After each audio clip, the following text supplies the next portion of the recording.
Fala pessoal, tudo bom com vocês? Começando mais um vídeo aqui no nosso canal. Tudo bem aí? Tudo tranquilo? Tudo em paz? Vamos compartilhar aqui da palavra do Senhor, palavra linda, maravilhosa. Vamos lá, sem delongas, aqui no livro de Êxodo, né, o segundo livro da Bíblia. Êxodo no seu capítulo 40, último capítulo, a partir aqui do versículo 34, você acompanha comigo aí, presta atenção. Esse final aqui de Êxodo, o último capítulo aqui, é interessante, né? Vamos ao que ele diz. Êxodo 40, versículo 34. Então a nuvem cobriu a tenda da congregação e a glória do Senhor encheu o tabernáculo. E Moisés não podia entrar na tenda da congregação, porque a nuvem permanecia sobre ela, e a glória do Senhor enchia o tabernáculo. E quando a nuvem se levantava de sobre o tabernáculo, os filhos de Israel prosseguiam em todas as suas jornadas. Mas quando a nuvem não se levantava, então eles não viajavam até o dia em que ela se levantava. Porque a nuvem do Senhor estava sobre o tabernáculo de dia, e fogo estava sobre ele à noite, à vista de toda a casa de Israel em todas as suas jornadas. Amém. Aqui está falando da glória de Deus na nuvem do Senhor que cobriu o tabernáculo, a presença de Deus, né? E interessante que eu me lembro, há um tempo atrás, quando eu morava lá em Montes Claros, eu gosto de citar Montes Claros, norte de Minas, foi um local que eu morei um bom tempo e onde eu tive muitas experiências, né? Então eu gosto muito de citar por causa disso. Talvez o local que eu tive, o lugar, o ambiente, que eu tive mais experiências com Deus, mais experiências sobrenaturais do que em qualquer outro tempo. E eu gostaria muito de rever o pastor Flávio Rodrigues, né? Alguns irmãos ali, a irmã Nilce, a irmã Neide, a irmã Dinê, né? Algumas irmãs ali, alguns irmãos que me ajudaram muito naquele tempo, que me acompanharam, né? Que cederam ali suas casas, que me ajudaram com alimentos, com vestes. E foi um tempo, isso aí no ano de 2002, onde eu vivia para cuidar ali do templo, da igreja, e de certa forma eles cuidavam de mim, né? Primeiramente Deus, né, usando a vida deles para me ajudar, para cuidar de mim. Então eu tenho boas memórias daquele tempo, daquela época, de onde tudo era sobrenatural. E naquele tempo, queridos, a gente lia um livro chamado Os Caçadores de Deus, acho que é Tim Tunney, eu acho que é um nome assim. Um livro muito bom, eu indico para você, tá? Se você quer ver uma experiência tremenda, sobrenatural com Deus, né? Você que é pentecostal, né? Que os reformados arminianos, como eles são cessacionistas, né? Que não creem na continuação dos dons, eles não vão muito para esse lado, não gostam muito desse tipo de literatura. Mas você que é pentecostal, né, com certeza vai gostar muito, vai amar a leitura e vai despertar em você algo para buscar mais o Senhor. Então esse texto aqui de Êxodo me lembra desse livro, né, e me lembra de algumas experiências. No tempo que eu estava ali em Montes Claros, eu me lembro logo quando eu cheguei que eu fui morar, né, num compartimento em cima da onde era a igreja. Eu lembro que ali eu estava ali orando e eu tinha um som, né? Um som ali da CCE, se eu não me engano, aquele som que tem aquelas caixas grandes, né? Antigo, muito bom por sinal, né? E eu lembro que tinha o som, tinha alguns CDs que eu ouvia e eu dormia não era um colchão, era quase um edredom bem fininho, né? Que eu deitava ali, eu lembro que doía minhas costas, era praticamente só para não deixar o chão frio. Mas, irmãos, eu lembro que eu coloquei alguns CDs para tocar ali e eu tinha um som. Não, perdão, o som não era o SCCE, não. Esse aí foi antes. Eu estava com outro som que ele tinha uma bandeja que rodava os discos, os DVDs, os CDs, né, perdão. E eu lembro que eu coloquei ali quatro e deixei rodando e fui orar. E fiquei orando. E cada CD, eles eram muito grandes, as músicas eram grandes, alguns CDs eram do pastor Cirilo, Santa Geração, né? E tinha música ali que tinha 10, 15 minutos, uma música, né? Imagina todas. Então, assim, eu acho que eu devo ter ficado ali umas 4 horas ou mais. E eu lembro que eu estava orando, orando. Quando eu terminei de orar, os CDs já tinham parado de tocar. E eu lembro que tinha uma fumaça cobrindo o chão.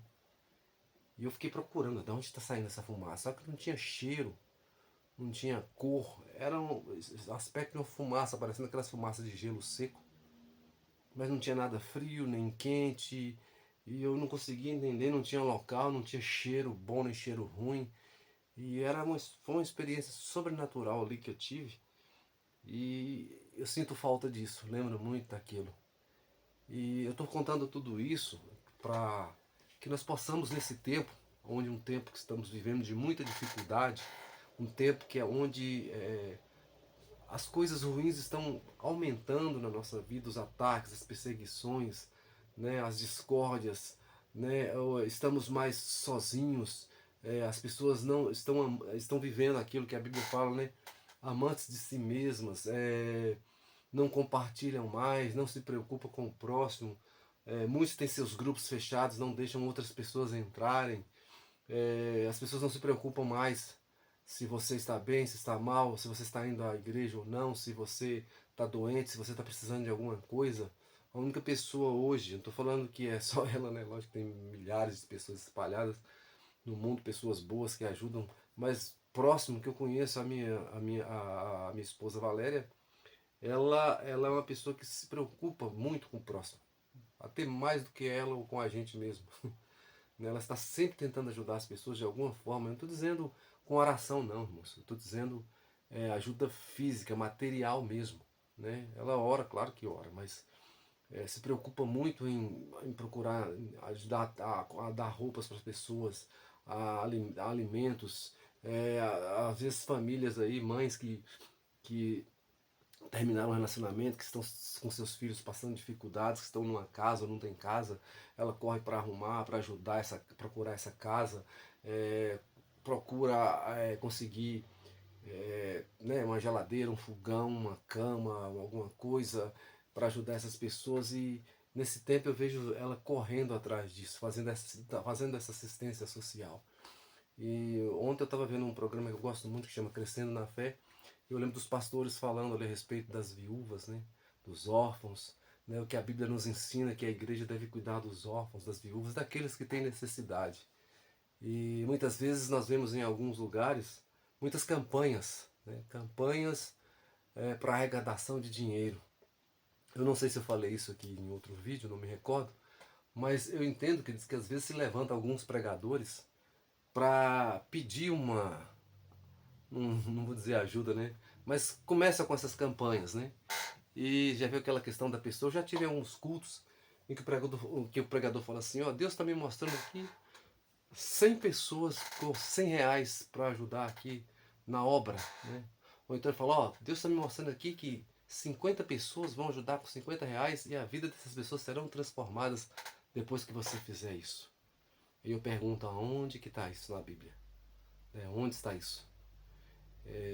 Eu creio que assim, quando você pede uma ajuda, quando você faz uma campanha, quando você pede um envelope para ajudar, né, a igreja, para ajudar a necessidade que a igreja precisa, sei lá, para pagar a água, a luz, a energia, para comprar instrumento, para fazer uma cantina, para fazer uma festa das crianças, uma festa da igreja, quando você entendeu, para construir algo na igreja, para ajudar alguns irmãos, quando se levanta para esse sentido, isso é falado, ok. Mas esse negócio de pedir uma quantia, né, porque Deus vai mudar a sua vida, aonde que está isso na Bíblia?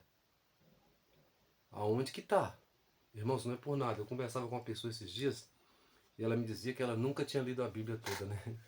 E assim, cada um na sua condição, no seu tempo, no seu momento, cada um sabe de si.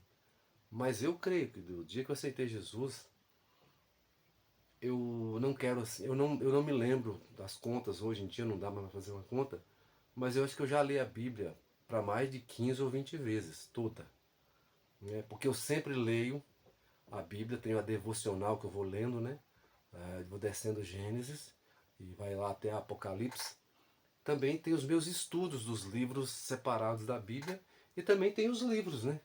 Os livros que eu leio também por fora. Então, isso toma mais um tempo.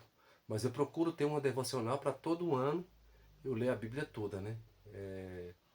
Então já se passaram aí, inclusive Eu estava até aqui com a minha Bíblia, a primeira Bíblia que eu ganhei. Vou mostrar para vocês quando eu aceitei Jesus, ó. Essa Bíblia aqui, ó. Olha, olha como é que a bichinha tá, né?